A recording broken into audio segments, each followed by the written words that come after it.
Shalom semuanya, selamat pagi. Puji Tuhan, kita masih dalam keadaan sehat walafiat karena Tuhan selalu melindungi. Mari kita mulai devotion kita pagi ini.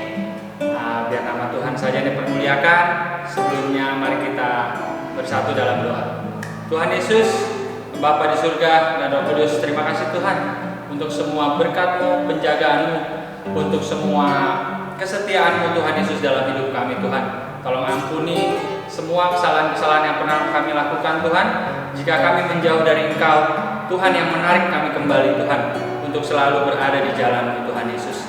Maafkan setiap kelakuan kami yang kadang membuat hati-Mu sedih Tuhan Yesus.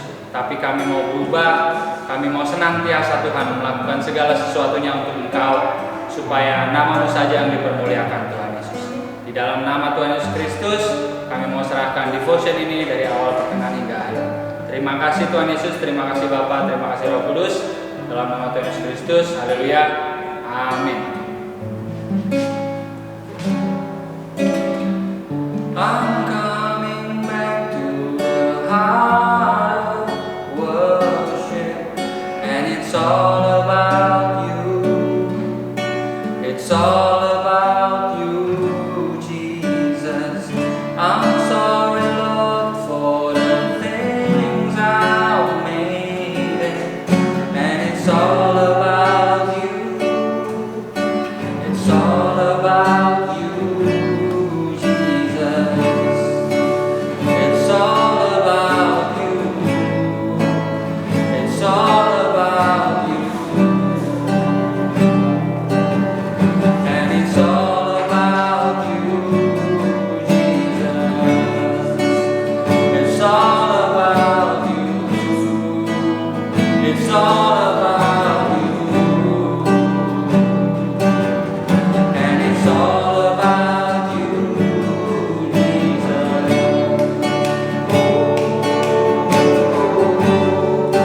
Terima kasih Yesus.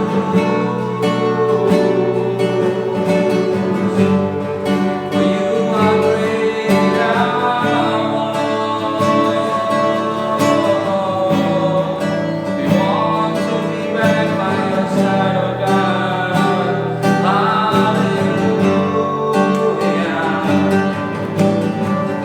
I'm coming back to the heart of worship, and it's all about you. It's all about you, Jesus. I'm sorry, Lord, for the things I've made, and it's all about you. It's all about you, Jesus. Oh, it's all about you. It's all about you. And it's all about you, Jesus. It's all about you. It's all about you. And it's all about you, Jesus. Terima kasih Tuhan Yesus.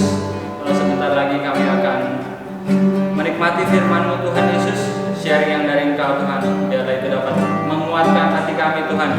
Biarlah dapat menguatkan setiap orang yang mendengar Tuhan, supaya nama-Mu saja yang makin dipermuliakan. Di dalam nama Tuhan Yesus Kristus, kami telah berdoa dan syukur. Haleluya, amin. Bum bum bum. Balik lagi dengan Sir Markus pagi hari ini untuk menemani anak-anak semua, Bapak Ibu, dalam kita mau dengar-dengaran akan renungan firman Tuhan di pagi hari ini. Mari saya ajak undang untuk berdoa sebelumnya. Yuk. Selamat pagi Bapa di surga. Terima kasih kami pagi hari ini bisa sehat dan bisa bekerja Tuhan, dan bisa menikmati orang-orang yang kami cintai ada bersama-sama dengan kami dan mengasihi kami Tuhan.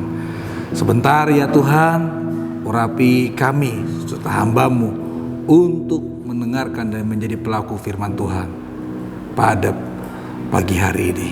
Dalam nama Yesus, Mari Roh Kudus sertai kami Tuhan untuk merespon firman-Mu Tuhan. Amin. Mari kita buka firman Tuhan kita di Matius 7 ayat 1 sampai 2. Matius 7 ayat 1 sampai 2. Judul perikopnya adalah hal menghakimi. Ayat 1. Jangan kamu menghakimi supaya kamu tidak dihakimi. Karena dengan penghakiman yang kamu pakai untuk menghakimi, kamu akan dihakimi. Dan ukuran yang kamu pakai untuk mengukur akan diukurkan kepadamu. Saya ulangi kalimat yang terakhir.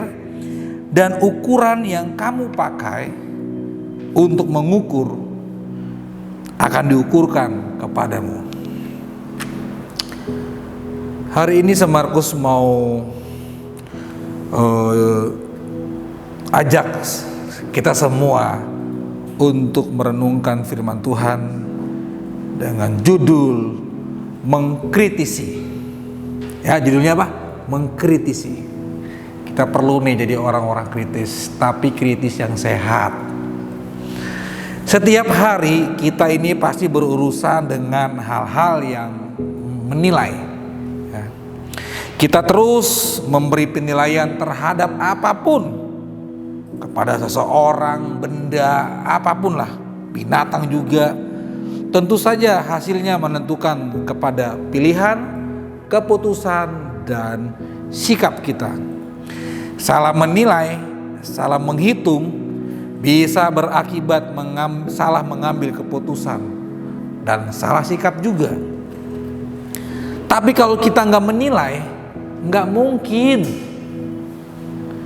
Kita memang harus bergaul dan hidup berdampingan dengan yang namanya menilai. Begitulah hidup ini. Yang menjadi persoalan adalah bagaimana proses menilai yang baik dan benar. Dalam Matius yang 7, di mana Matius 7 sebelumnya tentunya Matius 6, Matius 5 ya. Matius membuat sebuah paket khotbah Tuhan Yesus di atas bukit, isinya bagaimana kerajaan surga itu hadir di bumi melalui doa dan praktek keseharian hidup murid-murid Yesus, termasuk dalam hal menilai sesama. Larangan menghakimi bukan dimaksudkan agar kita berhenti menilai, bukan ya, melainkan berfokus pada apa patokan untuk menilai.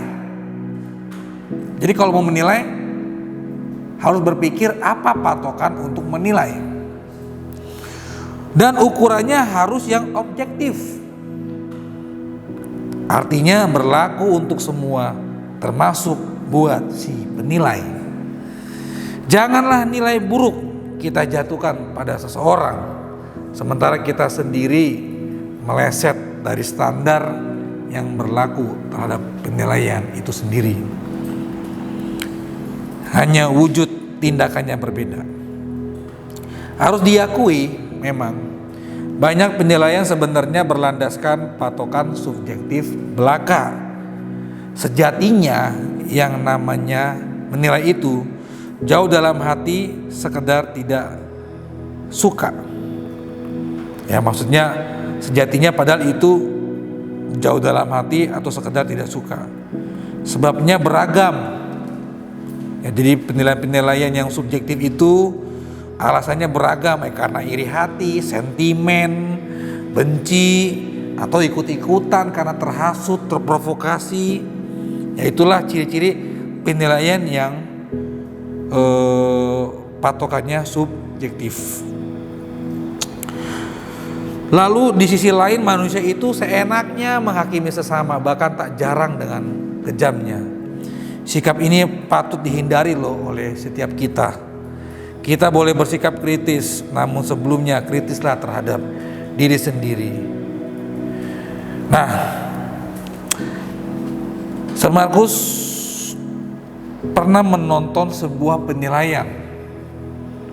Beberapa juri terhadap para peserta, di mana para peserta ini ada yang Markus jagokan.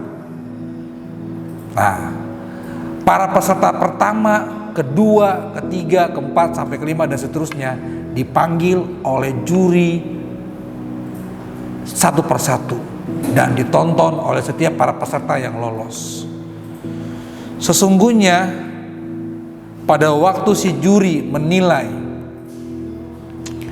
apa yang dihadapkan kepada juri, itu sejujurnya semua adalah sepertinya kurang menghargai apa yang dibuat oleh peserta.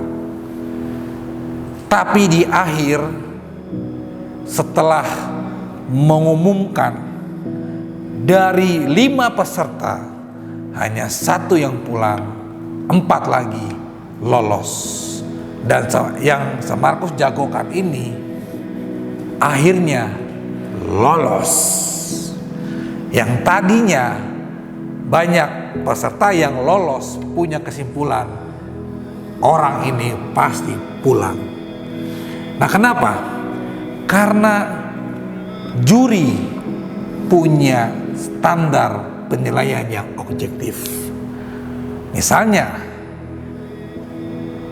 para peserta membuat sebuah konsep. Para peserta diminta dengan konsep yang dibuatnya mengeksekusinya baik atau tidak, dan sebagainya dan sebagainya dan sebagainya. Tentunya masih banyak item. Tapi hari itu Markus nonton yang Markus jagokan ini bisa lolos karena peserta yang Markus jagokan ini dia bisa menguasai konsep dan mengeksekusi dengan baik. Tetapi memang ada kekurangannya, tetap saja. Nah, bagaimana dengan hidup kita hari-hari ini di tengah-tengah pandemik? Adalah sangat begitu mudah untuk menilai terhadap berbagai kondisi. Markus cuma mau bilang, yuk kita sama-sama kembangkan cara berpikir, pandangan-pandangan yang positif, supaya kita punya harapan, punya optimisme bahwa Tuhan masih bisa pakai kita, Tuhan masih bisa nyatakan mujizatnya. Dan Markus mau ingatkan, janji Tuhan terhadap umat yang percaya masih bisa terjadi.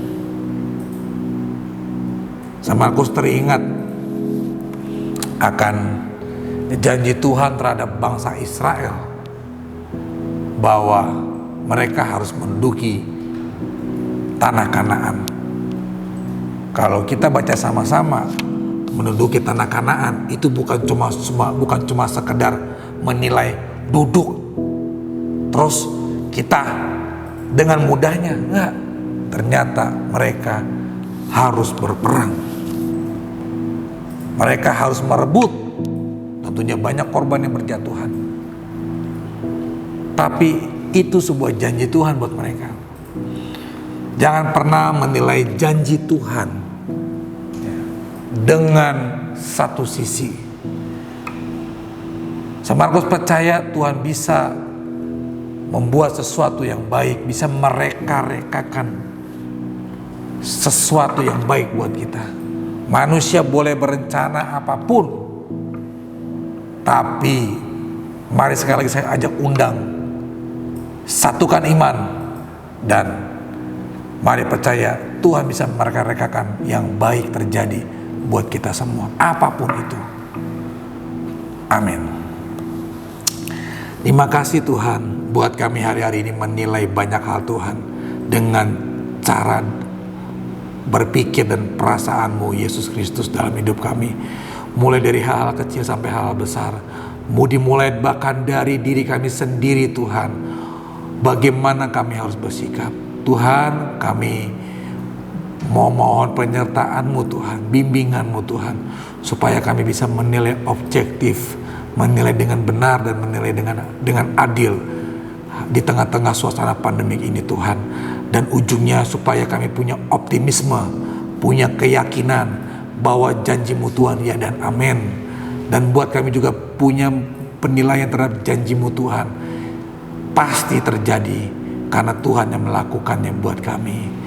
Terima kasih Tuhan, terima kasih, berkati Tuhan anak-anak-Mu, umat-Mu Tuhan, kami semua, biar apa yang kami kerjakan berhasil. Terima kasih Roh Kudus, dalam nama Yesus kami berdoa dan mengucap syukur. Amin.